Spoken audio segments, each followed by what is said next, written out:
Vous l'avez trouvé difficile, l'année scolaire 2025-2026? Eh bien, quand je vous aurai raconté l'histoire que voici, je vous garantis qu'elle vous paraîtra bien plus acceptable. Voici Philippe III le Hardi, l'homme qui, en même temps qu'il devint roi de France, passa la pire année de l'histoire des pires années, à cheval entre 1270 et 1271. Ça commence par des vacances en famille en Tunisie qui tournent mal. Bon, en vrai, il s'agit d'une croisade, la 8e, celle conduite par Louis IX, dont même les spécialistes n'arrivent pas à comprendre la logique. Philippe, 25 ans, n'a pas le temps de prendre ses marques au Maghreb qu'il est frappé par la dysenterie.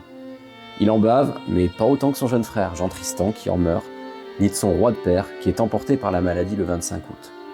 Et voilà Philippe, dévasté et malade, investi de la charge suprême, sans être en mesure de commander les troupes. Il laisse ça à son oncle et se donne pour mission de ramener la dépouille royale à Saint-Denis. Alors militairement, on sauve les apparences, puis on décampe le 11 novembre, direction la Sicile. Le 15 du même mois, la flotte croisée jette l'ancre à proximité de Trapani. Le roi débarque, mais l'essentiel de la troupe n'en a pas le temps. Une tempête gigantesque envoie par le fond presque tous les navires, soit près de 4000 hommes, condamnant toute idée d'envoyer des renforts aux francs de Terre Sainte, alors dans une situation critique. Vous pensez qu'il a eu son compte? Eh bien non, le pire arrive. Le 11 janvier 1271, alors que les éclopés de la 8e croisade entament la remontée de la péninsule italienne, Isabelle d'Aragon, l'épouse de Philippe et accessoirement reine de France depuis 5 mois, chute lourdement de son cheval en franchissant un cours d'eau. Isabelle est enceinte de 6 mois. La chute déclenche un accouchement prématuré auquel le bébé ne survit pas, et la reine à peine, qui agonise jusqu'au 30 janvier.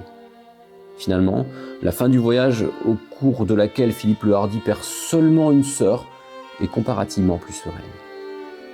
Une fois de retour dans sa capitale, le jeune roi peut enfin tenir sa promesse, porter à Saint-Denis les ossements paternels de Saint-Louis.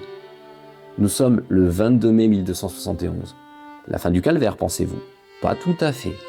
Pour des histoires de querelles de prélats, le cortège funèbre qui atteint l'abbaye trouve porte close.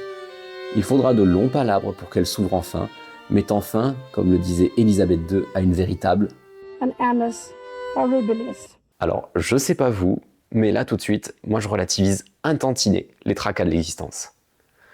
Bon, et à être dans des considérations macabres, peut-être que vous vous posez une question. 9 mois entre la mort et l'enterrement, ce serait pas un peu beaucoup gigantesque, surtout au Moyen-Âge? Et alors là, je vous apprends qu'il manque une locution latine à votre journée. Oui, mos teutonicus. Alors si cette technique d'embonnement toute médiévale vous intéresse, je vous mets en lien une vidéo de Passeurs de Passé, la chaîne sur laquelle vous vous trouvez, qui s'intéresse au destin d'un autre grand souverain mort en croisade, non sans ridicule d'ailleurs, Frédéric Barberousse.